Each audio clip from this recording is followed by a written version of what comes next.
Chapter 336. But it's not really dangerous. Yudhir took a glance at the item, then immediately opened the lid and drank from it. The medicine wasn't enough for more than a sip, so he didn't feel any significant changes right away. Also, it may not have much effect, so that thing, the one the commander bought here, I would like to examine it more. The monster? Yes, that one. Upon entering this place, Yudhir remembered the cage that Kishir had entrusted to Nathan Zuckerman. It was holding Pethuomet. Very few people knew that Pethuomet had arrived here alive, but Enon and Lusan were included because they were in charge of medical care. Lusan was shocked to hear that the small monster had responded to Yudhir, but Enon didn't say a word, seemingly having gathered some hint from the situation. But it might be dangerous. Should I worry about a small creature like that being dangerous to me? Or should I be more worried about what's happening to your body? Why do I always have to be the one worrying about this? Shouldn't it be you? Your eyes need to get better soon so I can return to the capital. In response to Enon's sudden irritation, Yudhir had no choice but to agree for now. Okay, I will let the commander know. Don't think you're fine just because you're feeling better. There is an excessive mix of energies within you. The pure poison that created the darkened skin could tip in any direction. Don't use your strength carelessly. I have always wondered, how do you know that? Can you see it? Can I see it? Wait, don't change the subject. Enon, who seemed about to answer, suddenly tensed his eyes, revealing his teeth. Yudhir quietly stepped back and opened the door. He said he should go now, to which Enon responded with a mumble filled with expletives. But he didn't stop Yudhir. Hey! Yudhir turned his head at the voice he heard just before he closed the door. Enon, tilting his head as if displeased, whispered softly. You said before that you didn't want the same thing to happen as before you returned here. Did that include my case too? Yudhir remained silent. His silence was answer enough. The man with the ash-colored hair shook his brows slightly, let out a sigh, and blinked once. So, that's why you came to me. When Baron Wilhelm heard the news that Kishir, who had gone out, had come across the traces of the night killer he had met in the Great Serene Forest, his reaction was fierce.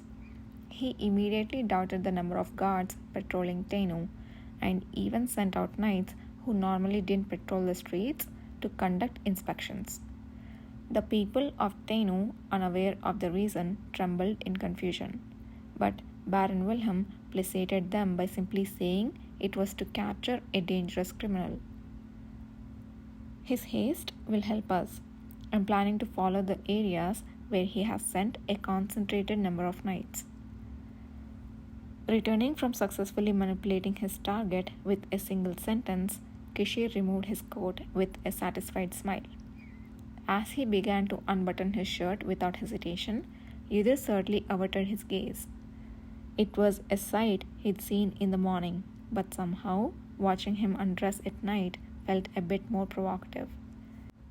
When he turned his head, what met his gaze was a new sofa that the servants had replaced in the meantime.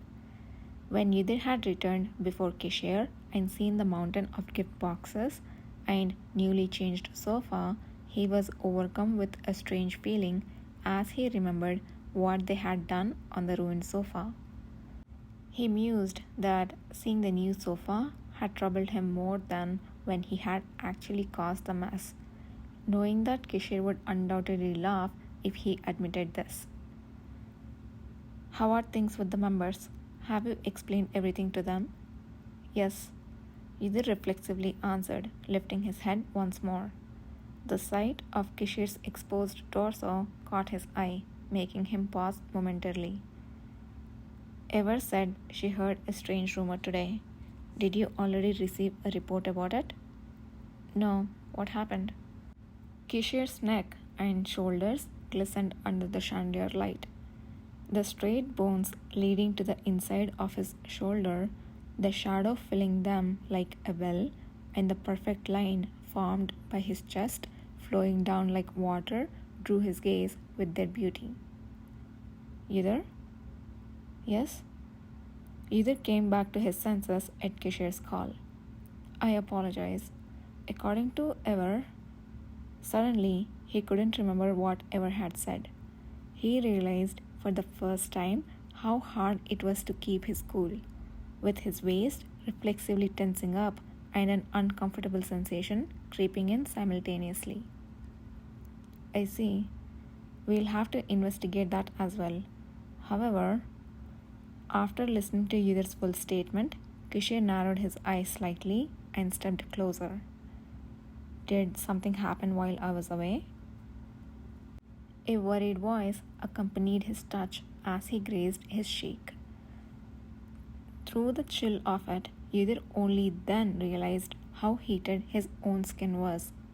Suddenly, the potion that Enon had given him came to his mind. He had said that if the medicine worked, a fever might occur. Apparently, his body temperature had risen without him realizing it. He felt slightly relieved, thinking that the sudden tension he had felt was because of that. Enon gave me a potion that he said would help.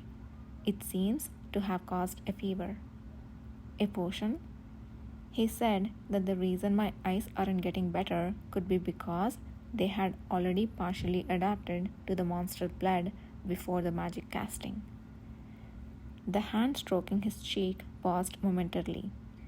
After contemplating in silence, Kishir muttered briefly, "That could be possible.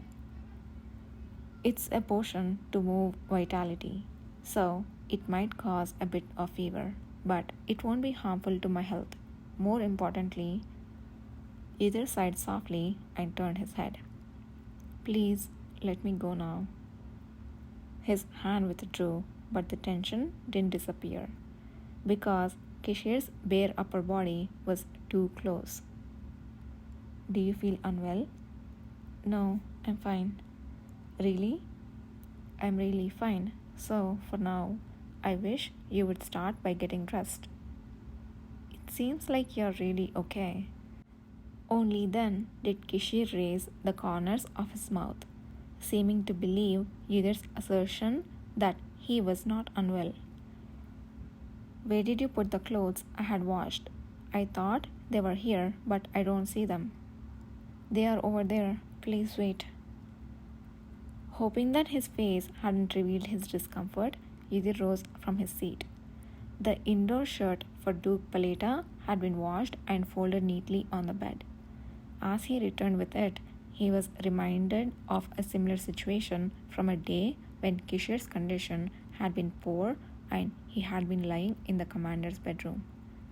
At that time, too, he had avoided looking directly at Kishir's body, but now the sensation was somehow more intense than before. At least then, seeing Kishir's body hadn't caused a sudden rush of heat that left him parched. When Yudir returned with the shirt and opened it for Kishir to easily slip his arms into, Kishir smirked. "There was a day like this before. Do you remember?" Yudir had just been thinking of that very moment, and it seemed Kishir was doing the same. "Yes." "So, this is what it feels like to have a similar yet different experience."